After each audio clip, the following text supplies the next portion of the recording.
Welcome to Uncle's Channel. Thanks for watching today. And it appears that Contra is officially back, or at least a return to form, because we get a brand new Contra game announced today at Nintendo Direct. And this game is called Contra Operation Galuga. Now, it's supposed to be a remake of the very first Contra game for the NES, and so perhaps Contra or Konami is learning their lesson that Contra fans don't want something like Contra Road Corps. They want something more along the lines of the original Contra, and what better way to do that than go as a remake of the very first game. Now, this is not going to be a shot-for-shot recreation of the first game. As you can see here in the trailer that I'm showing, like there's a lot of brand new stuff inside the levels, a lot of new mechanics, a lot of new, even new levels in general, it appears as well inside the trailer.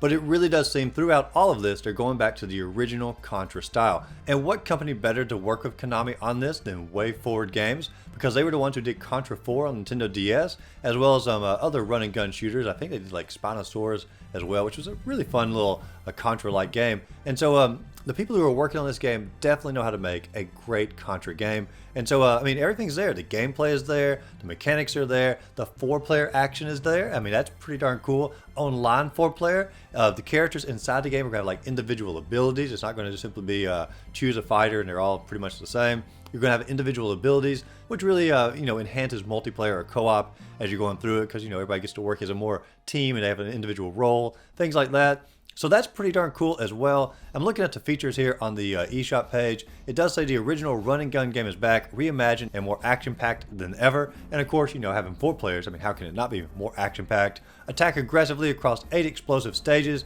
infiltrate the jungle, ascend the waterfall, speed through an enemy base on a hover cycle, and more. So right there, they're pulling in some of the original Contra stages to let you know what they're going to, give us here. Multiple playable characters with distinct abilities, epic screen-filling boss battles, new and fun favorite weapons, now with stockable upgrades, incredible overload abilities.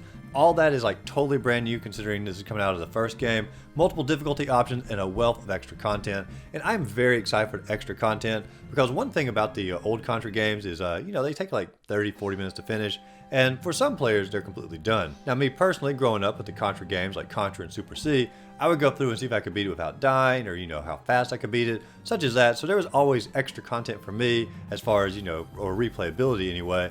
But having extra content, maybe like some trophies or some, achievements as you can go through it, that would be awesome. This game is coming out not on the Nintendo Switch only, but the PlayStation and Xbox as well. And so I'll probably pick it up on the PS5 because I want to be able to get the trophies as I'm going through it and have those little achievements because I can see myself going through this game multiple times after it's finally released, which is going to be early next year. Now, obviously, I'm pretty hyped for this game because I do love old school Contra, and to return to form gameplay-wise, mechanic-wise, weapon-wise, I mean, there's a lot of stuff I love about it. But the art style, I will say I'm not like a huge fan of the art style because to some degree, it almost looks like a art style, almost like a app game or something you play like on your phone or something. And I don't know, the art style is just simply not my favorite at the moment anyway. They can tweak a lot of that before the game actually comes out. But I mean, just looking at the alien, remember how the alien looked like in the very first Contra game? It was like something straight out of like a rated R sci-fi movie. And this alien here is very cartoony looking, not really threatening looking. Almost looks like it could, at some point, a joke might get cracked, as you're playing it.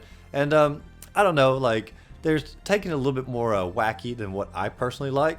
And so, to me, I always envisioned the original Contra game as like a true sci-fi adventure or sci-fi action movie.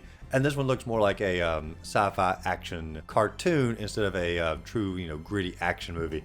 That's at least my personal opinion anyway. So the art style I'm not like super on board with, but at the same time, if the mechanics are there, the gameplay is there, the replayability is there, the co-op action is there, man, I will still love the game even if the art style is not my personal favorite. But what do you all think? Are you excited to see Contra making a comeback? Is this a definite day one pickup for you? Are you going to probably wait for a sale? Or are you just simply burned by Contra enough where you're sort of done with the series at this point? Let me know in the comments down below. And as always, if you enjoyed the video, be sure to like and subscribe to the channel. Check out my other videos listed up above. And as always, go out there, find a great game to play. Just simply have a great rest of the day.